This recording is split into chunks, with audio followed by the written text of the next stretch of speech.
feel like the riffs beforehand are half the Half the conversation that fun. sometimes get cut out. I was listening to Marty Bent talk with some guy today, and he was like, "Wait, we're already recording?" And he's like, "Yeah." He's like, "Oh, okay, good, because everything we've talked about is actually like viable stuff to put in a podcast." There So you go. There you go. All right, we are episode, I think it's 7. I don't even know. It's been a couple weeks. Not much has really happened. You got married. I did. Yeah, stuff outside of the Bitcoin world happened, so that's pretty awesome. Congratulations. Thank you, thank That's you. that's a low time preference Bitcoin kind of unfeared thing to do for your Yeah, trying generation. to see if the whole build a family on stable, sound money can work in the digital world. So we'll find out. Uh, it does, absolutely. It will. When you base your foundations on sound money, everything else filters out from that. So Yeah. congratulations, that's awesome. You also went to BTC in DC. Yes, that Tell was us a about lot that. of fun. The only other conference I'd been to was obviously the conference that you and I met at out in Vegas, and that was a lot of people, a lot of noise. I felt like it wasn't just super. I mean, it was Bitcoin focused, obviously, but there was other crowds and parties involved there.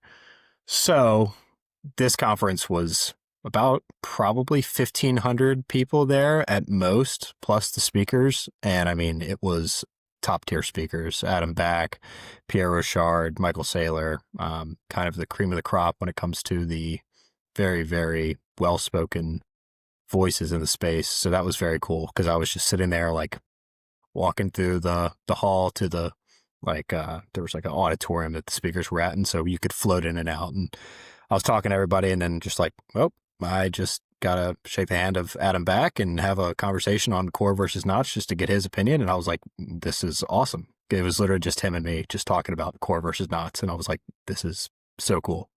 And for reference, he is basically number 2. He was the guy that Satoshi emailed, right? Yeah, he was one of the original people involved in Oh, the that was white Hal Finney. paper. I'm sorry, that was Hal Yeah, Finney, right? yes. Hal Finney, I think, was the first Bitcoin transaction, but Adam Back created what was called hash cash, which is Right. a very, very important part of the Bitcoin protocol, the hashing function and algorithm that allows Bitcoin to stay scarce. And so what was his kind of 30,000 feet view? Because I know you can go kind of deep, and I haven't gone deep on the core versus knots Yeah, thing. And so pretty much the same way that a lot of things play out. If as long as you keep your hands off of it, usually the correct path is going to win. And that's kind of his thought process is between running core and knots for the most part. You can kind of see that on his Twitter feed as well. He's very, very large proponent, and he thinks that Bitcoin Core still does a good job of ultimately working things the way that they should. Now, if things change, we'll see. But he's kind of a big proponent of let the free market work itself out there. I So was just going to say, yeah, let the free market do what they need to do, and kind of, yeah, it'll pan out in the end. but yeah, So the only other thing is if for anybody who is listening and whenever, hopefully we get some people involved in going to conferences at some point in time down the road, Bitcoin conferences are the coolest thing. Like you just get to talk to people who are, if you're going to a Bitcoin conference, there's probably a 95% chance that either the 5% chance is your company sent you there to learn about Bitcoin. The other 95% chance is that you voluntarily want to be there. And so you get to talk to people who have the same visions, almost the same exact understanding of the world around you. And you just get to have some very, very genuine conversations with really, really cool people from all walks of life everywhere. It's awesome. yeah, and you can, for the most part, the people that are going there have done the work to understand Bitcoin, and so the conversations are pretty high level, and they're not just surface. They go pretty deep, and they're interesting. They're intellectually stimulating, which is awesome. And then it's a whole bunch of different fields that also have conversation like health, wellness, all of that also plays in. But All the things yeah, downstream, the domino after when you hit the sound money domino, all the dominoes after that just kind of change the whole world, I guess. So what was your biggest takeaway from, so first of all, let me back up. I think compared to what it looked like from my perspective, the Bitcoin conference was great, was awesome. I don't want to take anything away from it, but there was a little bit of like kind of grifty feeling, a little bit on the Hmm. fringes, and kind of not a pure Bitcoin play, which was, you know, is what it is. Free Yeah. market can do what they want. In terms of what I think you and I subscribe to from a philosophy standpoint is pure Bitcoin in self custody. Everything else is a shitcoin.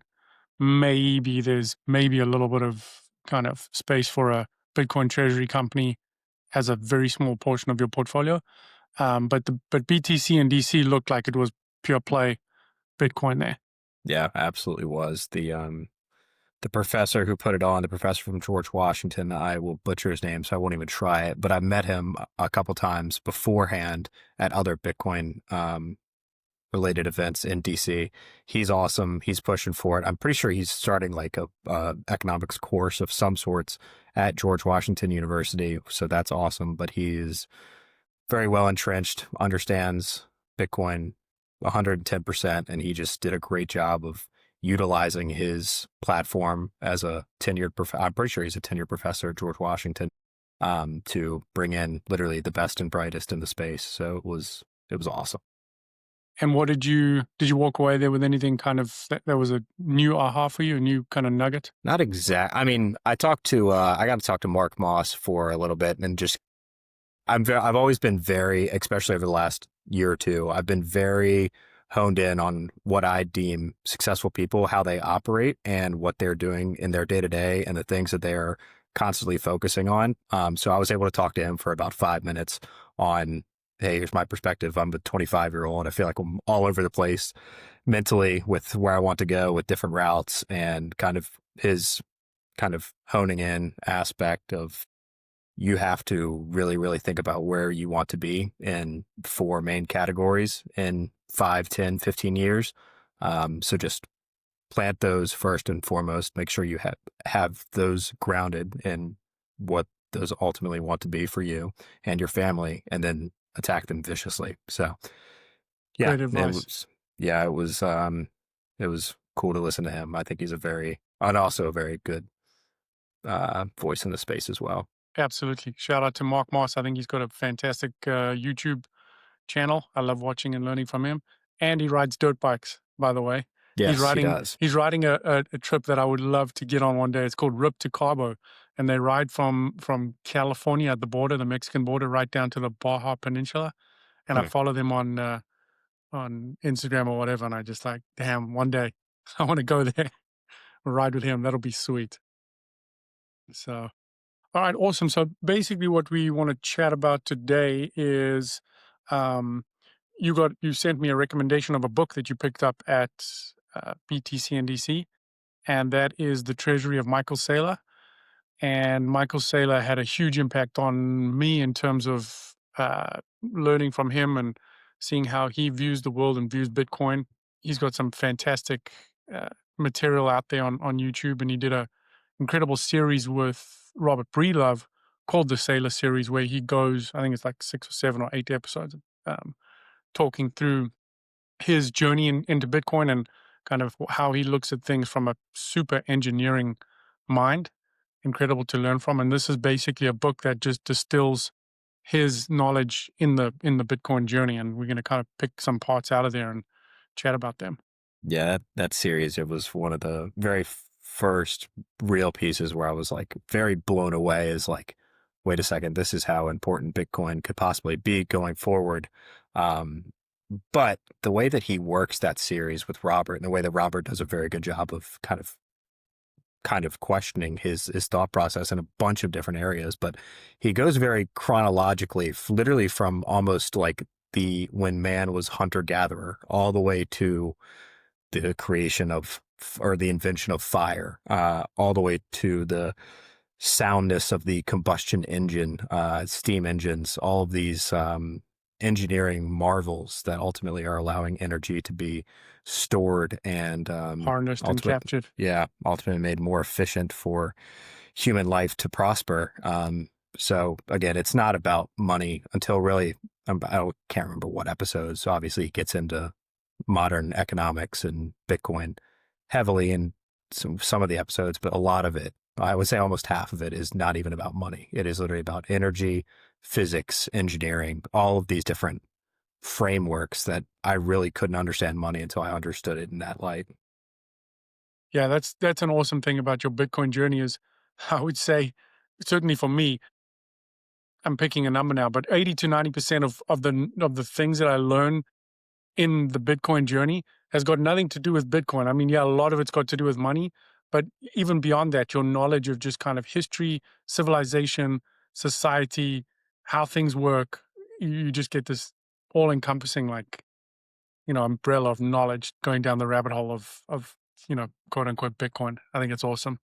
Yeah, and it's also funny to look at the fact that, as we all were at one point in time, Michael Saylor, who is arguably one of the, I don't know, I would say the Mount Rushmore faces of Bitcoin, he was a denier. He has a tweet that anybody can go look up from 2013 where he pretty much was saying that Bitcoin's days are numbered and it's going to go by the way of what online gambling, I think he said. So he was wrong on both ends. So the Bitcoin and the online gambling, because that's only skyrocketed as well. So, Well, that's as a consequence of peak fiat, yep. the online gambling.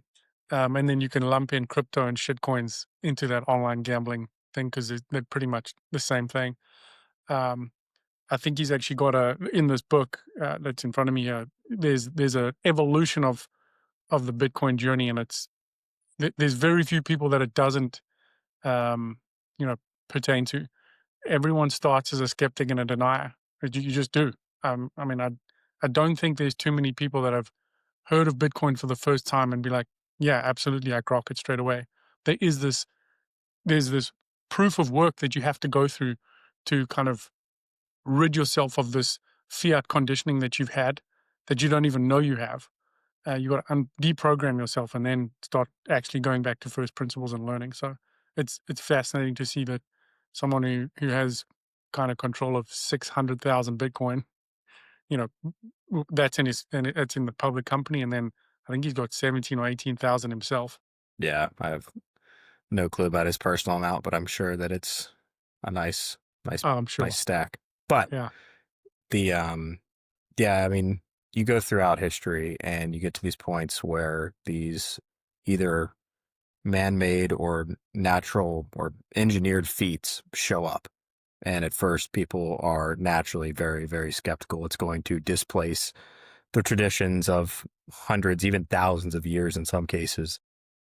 So, I mean, naturally, everyone's a skeptic of almost every new aspect. All of the BlackBerry users were skeptical of the digital screen that showed up with the iPhone in 2007 or 8, somewhere in there. Just as all of the people who were channeling the energy of horses were very skeptical of the combustion engine being put on wheels. So at first, everyone is a denier of most every good idea, and we'll find out if those deniers are right about Bitcoin in the long run. It's going to be interesting to see. I think the next stage is kind of like, okay, you start understanding it, and then you think you're smart, and you want to trade it, Yeah. and then invest it, and then you grok it, and you become a hodler where you just hold on. It's funny. I'm in a group chat with a couple guys, and um, the one guy's wife just sent him a screenshot of a Peter Schiff tweet. Peter Schiff tweet. He is a twit. Yeah. Oh, Peter Dip Schiff. See if I have to cut that out. But he's been wrong about Bitcoin since it was $1, I guess. I think something like that. And now just which will bring us to kind of the next section in this talk is gold is ripping. It's going crazy. And anyway, the guy's wife was said, should we sell some of our Bitcoin to buy some gold, and then we can buy Bitcoin back if it goes to 80. And the husband said, well, how do we know it's going to go to 80? It could go to 140, and then we have less Bitcoin. And yeah, I texted him after that, and I said, wow, good luck. And he was telling me, it's probably not a good thing that I lost 10 or 20 Bitcoin in 2018 trying to trade the stuff. Yeah. Get through your journey as quickly as you can, so you don't make that mistake. There's plenty of people that have made big mistakes, Yeah, selling Bitcoin. It's very funny to think about the gold versus Bitcoin right now. And like gold has 5,000 years of social understanding that has been built into it. Everybody sees gold in a relatively positive light. If you go up to 99.9% of anybody in the US and say, hey, would you rather have a bar of gold or a bar of silver? They're going to say the bar of gold. Naturally, that's just been built into society. We only have 16 years of Bitcoin as a social understanding. 16 years is very small in the scale of human history. And a lot of the overwhelming majority still don't understand that Bitcoin more or less is digital gold. Has the same exact monetary characteristics of gold, even better in some better cases, actually. better, Yeah. better in most cases, in the ones where it really matters. Um, but at the I end mean, of I would it, say in all of them. What can you yeah, think of anything yeah, that no, gold you're has? right. You're right. You're I right. mean, it's yeah. I was thinking today. I was training in my gym and had my little boy there watching me, and I was just kind of had a thought. I thought, because it is, as a Bitcoiner, you look and you see Bitcoin has gone down now. We're only 10 days away from our all-time high, 10 or 15, I can't remember. We're sitting at like 110, 108, whatever. Yeah, And on my wedding night, it hit an all time high, so that was pretty cool. that's awesome. That's very cool. Um, but you got to think that going forward, if two asset classes have the exact same characteristics, but one is digital and one is analog, without even knowing about counterparty risk, without even knowing about 6102, where the government seizes things, without even knowing about rehypothecation, take all of that off the table right now, because that's something you'll learn down the line, and that makes gold, in my opinion, way more inferior to Bitcoin. But if you just have two things that have the same characteristics and one is digital, going forward, which do you think is going to win? It's got Yeah, to be the digital one. I mean, we've moved into a digital world. You know, technology is rapidly improving. I don't see a case where all things are the same, where the analog ever wins. yeah, it's there's not many, and in this book there was a great section that talked about the concept of over the last 10 to 15, 20 years, the best thing that you could do is find the network that dematerializes X, Y, or Z. So, for example, Facebook or Google entirely pretty much demonetized and by the wayside, literally depleted the newspaper, more or less. Again, you Yeah, have and search the phone engines, book and all of internet. that. Yeah, all of this is now digitized to where you can do everything and more in the digital world rather than relying on the news or the newspaper to gather information on whatever topic. Facebook, I mean, you've digitized the ability to socialize in a sense. Now you can literally talk to and stay up to date with people across the globe. Um, Postcards are no longer needed.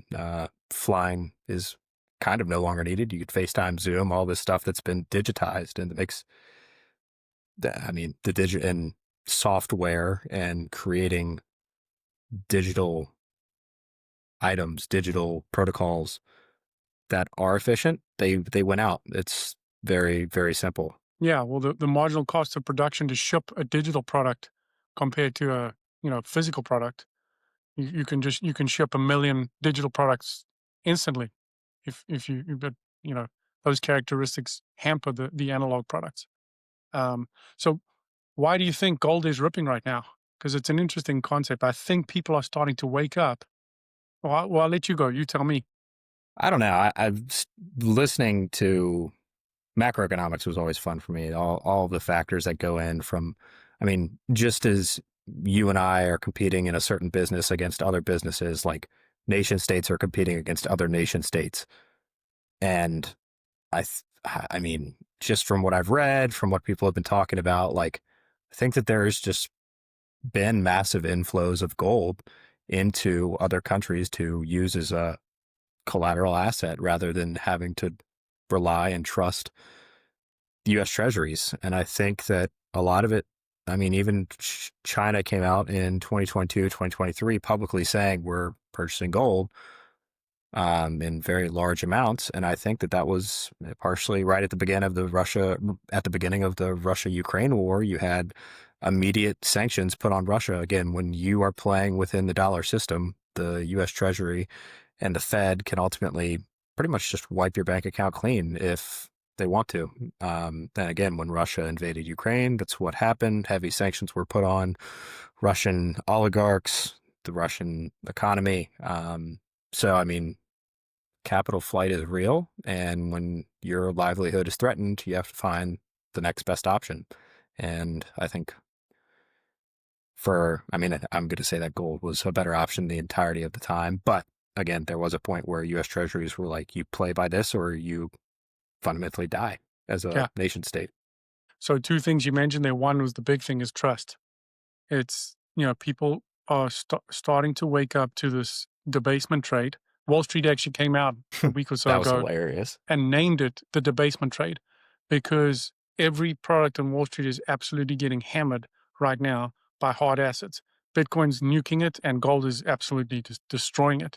Um, and so this debasement trade is an idea that people are losing trust in the government and the Federal Reserve, lump them into the same category, and not believing them that they're going to not debase the currency. They buying gold is a bet, is a speculative attack on the dollar because you believe that the dollar is going to lose value based on the fact that mathematically the government and the Fed have to print more of this dollar, and it's going to just devalue. And so more and more people are waking up to this, and because Bitcoin is still a very early asset, it's 13, 14 years old, whereas you have the only thing I would say right now that gold has better than Bitcoin is a track record of 5,000 years. That's the only thing. But that's going to play out, and it's not going to take Bitcoin 5,000 years to prove itself. Digital assets are going to, this digital assets is going to keep outperforming gold in the long term. But in the short term, I think a lot of the older generation who have more of a mental hurdle to get over because they don't understand, they haven't grown up in a world of digital money or digital sound money.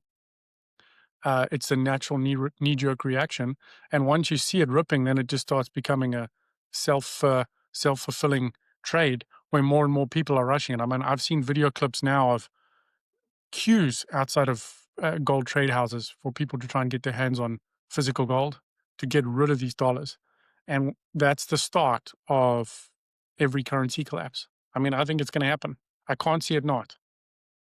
Yeah, over a long enough time horizon, you're right. The dollar will fail at some point in time. Now, what that time horizon is, I don't think that some people are very bullish on it. I'm somewhere in the middle. I mean, I don't underestimate the U.S. government and their ability to prolong the livelihood of the dollar. When you look at the Genius and Clarity Act, it's pretty much just a perpetual game dating back to the petrodollar of the 70s. Where can we find artificial demand for U.S. treasuries? So I don't know. I think that they have a stranglehold on obviously foreign relations when it comes to that. And there's a massive propaganda game that they can play as well to make things look like it's all fine and dandy. And I think that a lot of people just take it for what it's worth and they're like, oh, the government says we're good. Like, Well, yeah, they're going to play on firstly the financial ignorance of the majority who don't understand what's actually going on, and then I would also comment and say, well, you know, who's to say the dollar hasn't already collapsed because it's lost like 96+% of its value in the last 100 years. That to me sounds like if it's not imminent, it's pretty close to, it's lost a lot of value. It doesn't hold value, and people are realizing it. People are going to see. But yeah, I agree with you. There's going to be a major, major propaganda war for the people that are in power, that because they want to stay in power, and being able to print money is just an exorbitant privilege. And if you can hang on to that, human nature is going to say that you're going to do everything you can to not give that up. yeah. And I just think that there's macro factors with if you're a nation state that's not producing anything and you're a nation state that is producing something, at some point in time, people are going to be more inclined to look at what bond offerings you might have as a producer rather than just a perpetual consumer, which is more or less what the U.S. is outside of defense. And I mean, think about every other major sector of the U.S. economy and the global economy. The U.S. was in 1940 was the top dog in every single one of those aspects. And now you've slowly seen everything get outsourced, and at some point in time, defense is defense. You can't hollow out literally the entirety of your Yeah, working class. there's a couple things at play. So the countries that hold U.S. treasuries, which is a promise of payment from the government at some stage, whatever the duration of the treasury or the bond is, these people are realizing that in order for the government to be able to pay them back, they're going to have to create money, and therefore the value of what they're going to get paid back in is is less than what they're actually going to get, and so they're going to start selling these things. And when the bond market, when the rate goes up, or the government's going to have to raise the rate to make it more attractive for people to keep buying these things, and they're going to just go into a debt spiral because interest right now is the biggest expense. It's just the interest alone on the debt that they have is bigger than their defense spending. And you know, there've been many examples in history of countries that have gone into debt, and there's actually been lots of books written on it. But and they think that the sweet spot is about 90%. Once you go beyond that of debt to GDP, it's mathematically assured you're just never going to get recover and come back from that. And we're at like 125%. So it's going to be interesting. Yeah, and who knows what it'll be with all the talks of who knows if this will actually happen, but BRICS talking the BRICS nations, which is Brazil, Russia, India, China, South Africa. South Africa. That's right. You would know that. So I left. Yeah, them talking about creating these gold-backed stable coins, using them. I think if the U.S. goes forward with the Genius and Clarity Act and tries to put out dollar-based, treasury-based stable coins to pretty much anybody with access to a cell phone, I think that China will, and that group will immediately pivot. What do you want? Do you want the stable coin that's backed by gold, or do you want the stable coin that's backed by treasuries, which are infinitely creatable? So we'll see. I think it's going to be a very fun, but it is also very like not concerning, but like the gold has not acted like this since the 70s. Yeah. No ways. I mean, it's ripping. It is absolutely. I think it's like 60 or 70% up. It's like 2% every day, just bing, Yeah. bing, bing. I I'm mean, just I'm going like, to look this is right now because, absurd. to his credit, Peter Dipschiff, he's here. We are. Let's see. Gold 43.79 year to date, 64%. The challenge with gold, compared to dollars, yeah, flight to gold is safety. You can see it now. It's you by holding gold, you're gaining in purchasing power. The challenge with gold against Bitcoin is what happens now is gold mines that were marginally profitable or not profitable that had to shut down are now going to become profitable because of the price of gold. And so the incentive for these mines is to start up operations.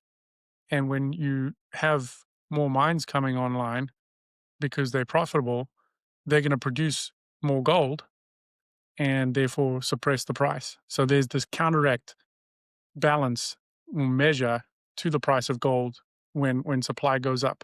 And Bitcoin's the only asset we know in the world that is has a fixed supply, and there's nothing you can do. You can put as much Bitcoin in it, mining energy to try and get more Bitcoin. You run into the difficulty adjustment, and so that from that side, the supply from that aspect, the supply side of Bitcoin is fixed, and that's going to be an interesting dynamic to watch when you have an asset that's completely finite. Yeah. And I mean, back to some of the points in the book. Um, energy is very important in a lot of different fields, and your economic or monetary energy is also very important. Again, the you really have to dig and chew on this for a while, but like holding a dollar is like the same thing as like going out in freezing cold temperatures and just with no clothes on and expecting to live. Like there is no insulation on your body. There is no ability to preserve heat. Um, and then you ultimately have to consume calories in order to stay alive in that sense. The dollar does not have any, well, it does have some because it's not created at a super fast rate relative to other things, but it does not have the economic insulation. It does not preserve economic energy very well due to the fact that it can be created arbitrarily at any point in time. with no And energy expenditure. yeah, so I mean the energy talk is like, again, if the broad money supply is increased at roughly 7% a year for the last 60 years, well, it's losing 7% of its value every year, year over year. And in 14 years, your dollar is now worth nothing compared to what it was 14 years prior. Um, Again, energy is very important in that scheme. And the way that I also like vision, I don't know, I just have these random like visions that pop into my head about how this like works in my mind. But like if you have like a wall, this wall right behind me, like, and there's no holes in it, nothing. And if you were to throw, like, imagine just like a machine that shoots dollars at this wall, like you want to have the wall that would not let any dollars get past it. So like when I envision gold, treasury bonds, real estate, Bitcoin, like if you look at all and imagine the holes in the wall are their monetary characteristics. The ones with the best monetary characteristics are going to monetize drastically faster than the other ones. And then the ones that have drastic monetary characteristic issues or lack thereof, ultimately those are going to be the ones that do not preserve purchasing power over time. So They're again, you want to leaking have this. energy. Yes, it's like yeah, it's like having a pumping blood into your body and then having an artery that's open in your leg. It's like, well, it's no point in, and that's what's happening to a majority of people. And it's Their saving account is a sieve, yeah, and it's just yeah, leaking. And it doesn't matter how quickly you try and put more money in, or more and more effort, more is being produced, that you're not getting any, and you're just getting diluted. And so your economic energy is getting drained. But I think most people understand that, you can't save in dollars. I mean, it's just either you consciously or subconsciously. And I mean, I don't even know. There's some people in my generation and they're just like, yep, I got my, which I mean, obviously you're born into the more or less the crappiest part so far of this fiat monetary system. So you're already behind. So that's one thing. But then like just no understanding, minimal understanding that you have to then trade dollars for the other assets or commodities that have monetary characteristics that are better than the dollar in order to preserve purchasing power into the future.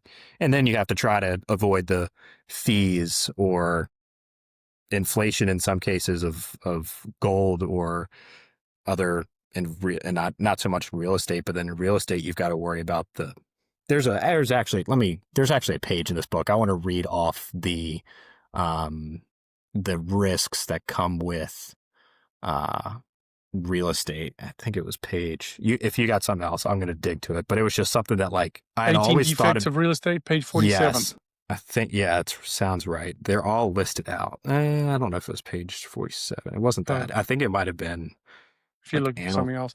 But while you're looking, what's fascinating to me is most people don't get this, and it's right in front of their face. Real estate from 2020 to now, take my neighborhood. It went from a $300,000 house to almost a $600,000 house. And everyone's like, "Oh, this is the greatest thing. We're rich." But they don't actually understand that it's the fact that the money was devalued and has lost value, that it requires more of this unit because the unit is weaker. Nothing changed with the house. The house is still the same. In fact, there's been more houses built over that 5 years, which has diluted the supply of houses. But even that increase in supply has done nothing compared to the supply of money. And so I often giggle when people say, "Yeah, real estate's a fantastic investment. It goes up," but you never factor in the fact that your dollar goes down. And when you equalize that, you see that it's not great.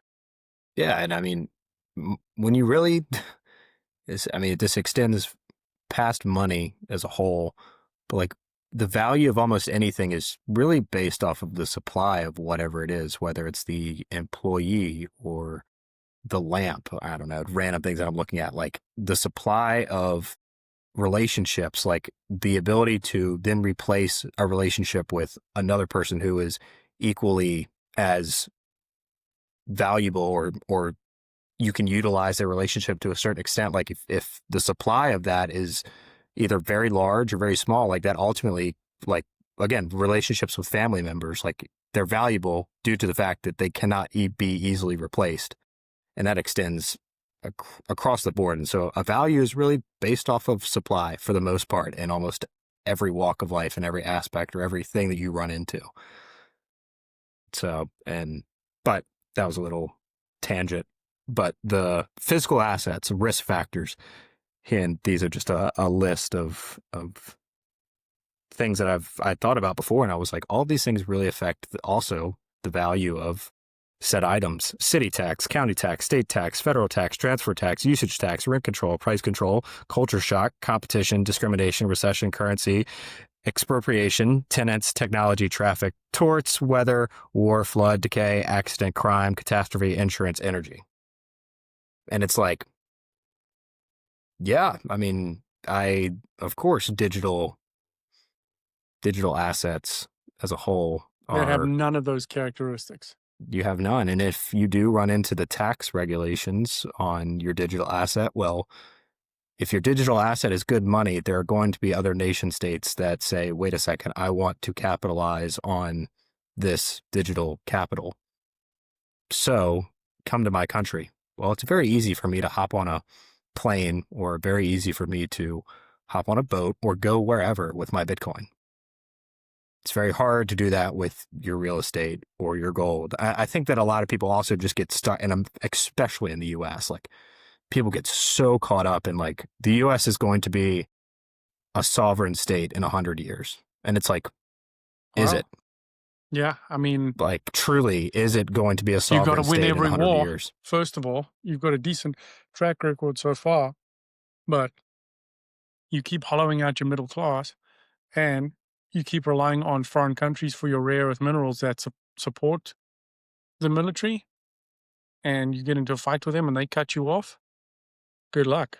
I mean, you're not sitting pretty anymore. I think being able to opt out of a country is going to be a later stage development, but it's still, the incentives are critical, and it introduces this game theory for governments where sovereign individuals now have the ability to opt out and move massive amounts of wealth outside of a political jurisdiction, and without you being able to stop them. So basically, it's now eliminated capital controls. If you're sitting in Bitcoin, whether it's legal or not, you can pass laws, but how are you going to stop? You can literally walk across. You can get on a plane with 12 words in your head, and all your wealth can follow you. Where that was never ever the case. Anytime you real estate, obviously you can't move, and try walking through an airport with $100 million worth of gold. First of all, they're gonna assume that you stole it and take it away from you. So Yeah, that money that is the. Go ahead. I was just gonna say that's the fascinating game theory thought exercise of how this thing can play out, and how this starts incentivizing governments to behave, so to speak, and it removes this power where you can basically enslave the people by uh,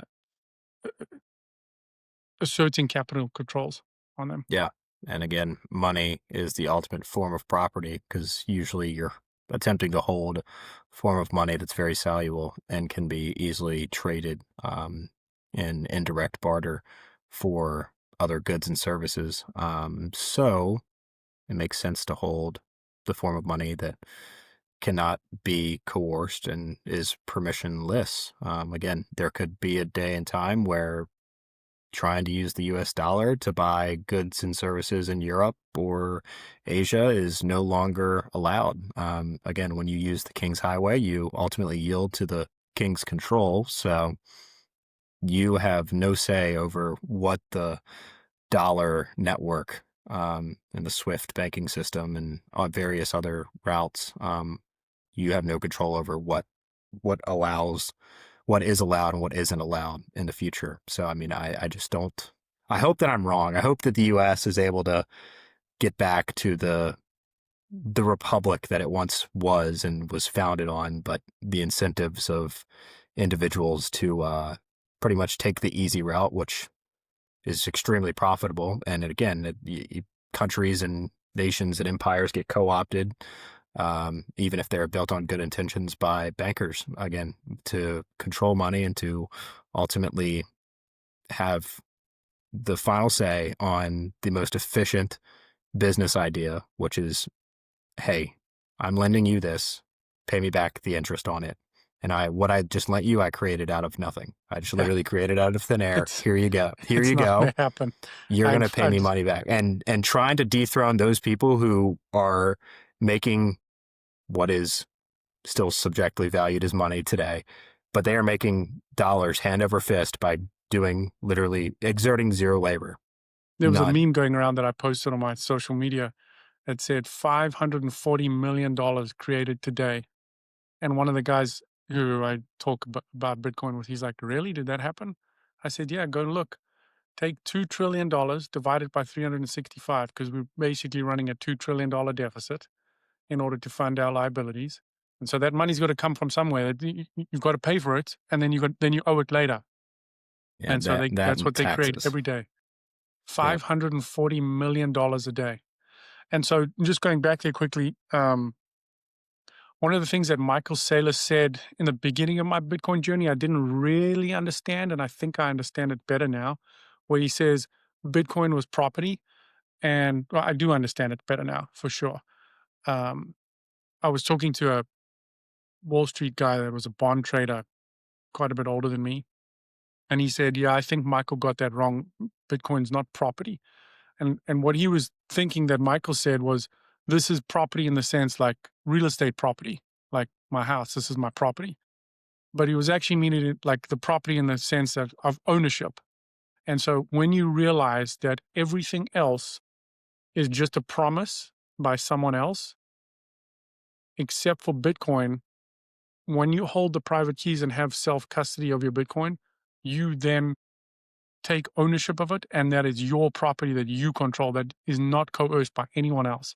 And that was a fundamental shift for me. Like, oh, shares in companies, even real estate, where you have the title deed, you start paying tax, they're going to take it away from you. It's still, that list of everything that you said, you're counterparty to that, but you're at the whim of the mayor, the state governor, and the president, because they can change rules and they can take your property away. For instance, eminent domain. But Bitcoin, as long as no one gets your seed phrase, your words, you have control over that. No one can coerce you to take that away. Yeah, and the funny thing is like, well, I'm sure we'll get into some more. We haven't gotten into many technical episodes of Bitcoin yet, but I'm sure we'll get into it. It's funny because like the BIP seed phrase list, however many words there is, like you can put literally all of them on the internet. Then people do this jokingly. Well, they'll post a photo of I can't remember how many words it is in the total. It's like 2,000, I think. It's like, yeah, something like that. And so like there's all the seed phrases that will ever be known ever. Yeah. I mean, that list can change based off of changes in the protocol if people want to later on, but added to it. But those words right there, pick out 12 in a row, and you could, in theory, have access to anybody's Bitcoin. But the odds of you getting the correct 12 in that row is so infinitesimally small. Like the human mind cannot comprehend it. I don't think we can comprehend it. I think so. I've watched a couple videos on someone trying to explain as a thought exercise how difficult it is to guess 12 words out of 2,000, the correct combination. And then you go to 24 and it's, it's Yeah. ridiculous. The only other thing that I think blows my mind is just how infinitesimally, is that a word? Infinitesimally small we Pretty sure that's a are. word. If it isn't a word, We'll make it a word. we'll make We, it a word. in terms of like how small the earth is in the universe, when you start going down that rabbit hole and just thinking about how small we are. But did I pronounce it right? Infant. Infinitesimally. Yeah. Yeah, it's a word. We'll just blame Yeah, it on my accent. It's fine. no, it's all good. I can't spell, so then you get to the point of he also goes into like how nation states have preserved themselves not only economically but physically. So then he goes into talking about how, and I think I'm also drawing from another book that I read, but like you get to the point where you go from hunter-gatherer societies to agricultural societies. Well, then you're stationary. You're growing crops that can then be stolen or coerced away from you at any point in time. So this is where you start to see the first forms of group state organized defense show up in the form of knights. So you had all these nation states in Europe and small towns that were agricultural towns to provide food so people didn't have to go out into the woods and hunt for food all the time. And so in doing this, again, people could then steal from you. Then you had to create defensive uh, means to preserve your food because it's all now stationary. People can then come in and take it from you. So defense of land was very, very important for a very, very long time. Then you slowly got to the point where, okay, well, I can defend this land, but I can't really defend against the planes that are flying over me now. So now you have to have control of your land. Now you have to have control of airspace. Then, which I skipped one before airplanes, were the sea lanes, Let's so see. shipping lanes. Again, a country with a superior navy, as seen by the British and the Spanish and the Dutch between the 1400s to the 1700s and 1800s. They could ultimately starve nations literally by just, again, once you get to a global economy that's reliant on actors from other parts of the globe, you get at this point where it's like, okay, well, if I can't get goods in here, I'm kind of screwed. So again, the superior navy, superior air force, superior land forces, all those are great. Now you have to start getting into, well, who has the superior cyber defense? So you get into this idea of, okay, well, if somebody can coerce and disable my banking system in my country, uh, well, without money, the whole economy ceases tomorrow, just like without energy or whatever. So he talks a lot more about and we've talked on this in the beginning, but a lot more than money. And there's a lot of things that go into it, and monetary and economic defense, and being able to, as the U.S. is the reserve currency of the world, they can and will continue to use that to their advantage and to the disadvantage of others who are playing in that system. And I think that's what we're seeing right now with gold is people are like, okay, well, you forced my hand and coercion can only go so far in so many instances. And even economic coercion runs into a breaking point. And again, people have always, and it's good. I think it's just hilarious that in my lifetime, it was smarter to buy gold than it was to listen to Wall any Street. financial advisor about the S&P 500 or your 401k or your indexes, your ETFs or whatever, like unless it was a And it gold was way ETF, I smarter to guess. buy Bitcoin. Yes, yeah. But I'm keeping this to the two forms of money that people relatively People understand relate to. yet. Yeah. But I think it's just You hilarious. Like debate. sound Sorry, go money ahead. has won over the last 20 Yeah. years, 25 years. Yeah. Because you can only debase people so much. And once it gets to a certain point, people are just going to search for alternatives. And I think this is the alternative now. People are telling Wall Street, we've had enough of these games, and the US dollar is just being debased too quickly. I'm going to store my economic energy in something else, in a in a gold rock.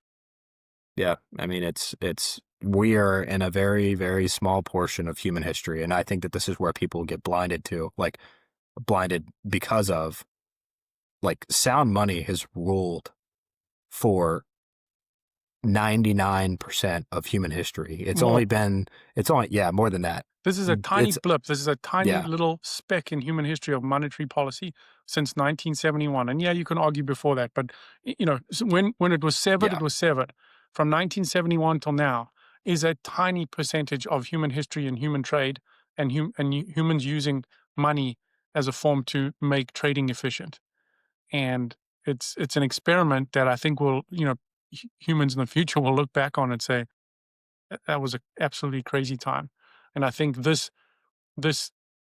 crazy time is going to be the transition period between gold being 5,000 years worth of sound money, and if our thesis plays out, Bitcoin going to be the next however many 100 years of um, digital sound money going forward.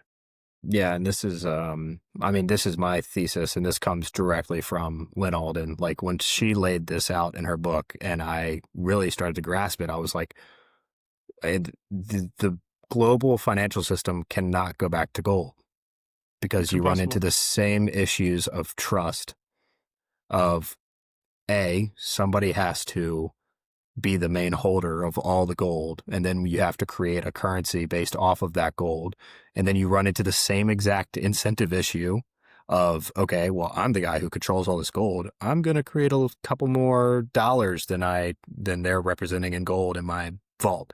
It's the same issue. Like, I don't see how the global system goes back You onto a can't. gold standard. I It's don't impossible. see it. Gold has failed. Yeah, Gold has failed. It trust has failed. Yeah, well, gold has failed because it yep, requires trust. It has to centralize because you can't hold vast amounts of gold just kind of scattered everywhere. So you have a major security risk because of the physicality of it. Because once someone has stolen it, they are now they now have possession of it. It's a bearer instrument, and in order to protect the bearer instrument, you have to centralize it. And when you centralize it, the trusted party then has to be trusted not to rehypothecate the certificates that they issue that back that the gold backs. And that's the reason we have fiat currency right now. And that's the reason why we got severed from the gold standard was because they wanted to rehypothecate the dollar, and they figured out that they can fractional reserve it, meaning they can issue more certificates for the actual collateral that they hold. And then you're playing a Ponzi scheme. It's the biggest Ponzi scheme the world's ever created is it fiat was currency. it was a slow but steady decline from about the mid 1800s of gold's failure as the base layer of money across the globe. Again, you had a globe that was becoming ever more connected in terms of speed. So, like, the telegraph and everything, transatlantic telegraph cables being able to communicate between England and the US literally by Morse code in seconds or minutes or however quick it was. But you run into the issue of, okay, well, now we can transact via the information we're coming across this telegraph line in the 1800s. You can instantly transact gold, meaning that on a ledger, you can say, oh, I owe England for X many bars of gold for this many barrels of wheat that are being shipped over or Hmm. whatever. But you can't instantly settle gold because you can't send gold through a telegraph line. You have to physically ship it, or you have to trust the person who is holding it to make sure that they're actually accounting correct. And Um, that's when money became it moved from being a physical instrument to a ledger because ledgers, took away the settlement problem, and you can settle relatively instantly. You don't have to keep moving the gold between the two continents back and forth every day or month or week or whatever. And then So domestically in the U.S., you had people who were transacting in gold coins, gold, um, silver coins, all of this, and then there was a point in time where, okay, dollars are relatively easier, and again, you ran into the issue of how much gold is in this coin compared to this coin. Like, is it exactly even? Like, is the ratio that we're trying to exchange here worth the goods that we're trying to exchange them for through this medium? So then you move to the gold-backed dollar, which is a lot easier to transport. a bunch of paper Hmm.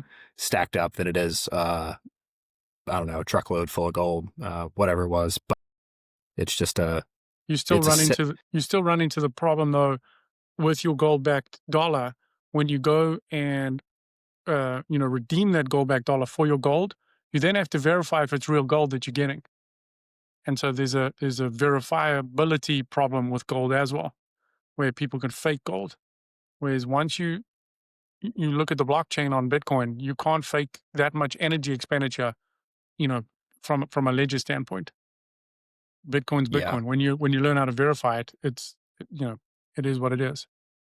yep. And in a monetary system where the medium of exchange in the currency is infinitely created, it is highly efficient to hold the other items that aren't infinitely creatable. So and that's just the preservation of monetary energy, which as soon as you start to think of money as a energy form, it really starts to change the way you look at the world. And not only in terms of what you're, like, say, real estate, it's not in terms of like what it's going up nominally. That's great. But then when you go to sell it, you incur massive Yeah, losses in what you could have actually taxes. returned in terms of taxes, real estate fees, inspection fees, all of these da da da da da da da. But I mean, at the end of the day, like, a lot of these people who are holding real estate aren't looking to sell it, which is smart. Like, they're just looking to lend against it and use it as a cash flowing productive asset, which is great. But how much longer does that have? I just envision this. If Bitcoin stays decentralized and secure, I truly believe it demonetizes real estate Absolutely. solely due to the fact that you give everybody in the world, hey, do you want this chunk of finite digital property, or do you want this chunk of expanding physical property that That literally comes is with all these issues. all of these issues and is deteriorating every day. Like, physically is getting worse off from an engineering standpoint every day. So like that process blows my mind. You're literally saving and storing value in a deteriorating asset, and then just how much longer can you? But How many more? that's what How many? you go. Go ahead.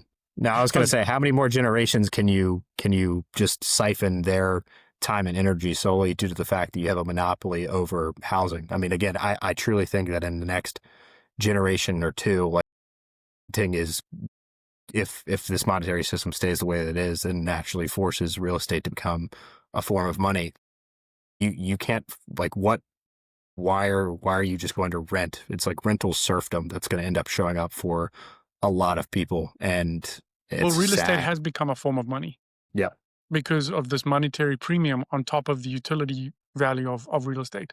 And that's as a result of the failed currency, because the currency is being, the supply is being increased faster than the supply of houses. People then take their economic energy from fiat currency and store it in the houses. And it's a terrible investment when you think about all of the, uh, you know, items that you listed off in the book. It's got a lot going against it, but it still has a lot going for it because the currency that you're measuring it in is just getting debased like crazy. yeah. I think that at some point in time, this economy is going to run into a discretionary income situation amongst the lower class, and they're It's going already to doing get. that. Oh, I know it is, and people just don't understand it, but they're going to be so pissed in about, I think, a generation or two, and they're just going to be like, as sad as it is to say, I think it gets worse. Like, society will get worse in terms of everything you're seeing in the news, like just how people are acting. All of these items are, and in my mind, I think the root issue is the fact that, hey, they're what they're working for every year is not worth as much as it was last year, and at some Programmed to point, lose value. yeah, yeah, and you are literally stealing the monetary and economic energy from people every year, from the overwhelming majority of people every You're year. stealing their So productivity for people that it's a, cannot buy assets, and even the ones that do own assets, they still yeah, can't keep up with the rate of debasement, with the hurdle no, rate. So good luck. yeah, good luck. Study Yeah, Bitcoin. Yeah, study Bitcoin or study money, just the history of money. Like, I can't even begin to reiterate how important that is. Like, you will see this play out time and time again. And I'm not saying that do your own research on Bitcoin. Like, if you come to the conclusion, it's great. If not, like, at least get into gold. At least get it. If you can get into real estate, like, sure, knock yourself out. But like, I just think that at some point, I'm very confident in saying in the next 20 years, like, there's going to be major monetary shifts. I just don't see how you can't, you just cannot build a global economy when one entity has the ability to buy anything they want at any point in time at zero cost. People will wake up to that. And I think that's what we're watching right now with gold. I think that's exactly right. You hit the nail on the head there. All righty. We will end that here and see you on the next one. Yep.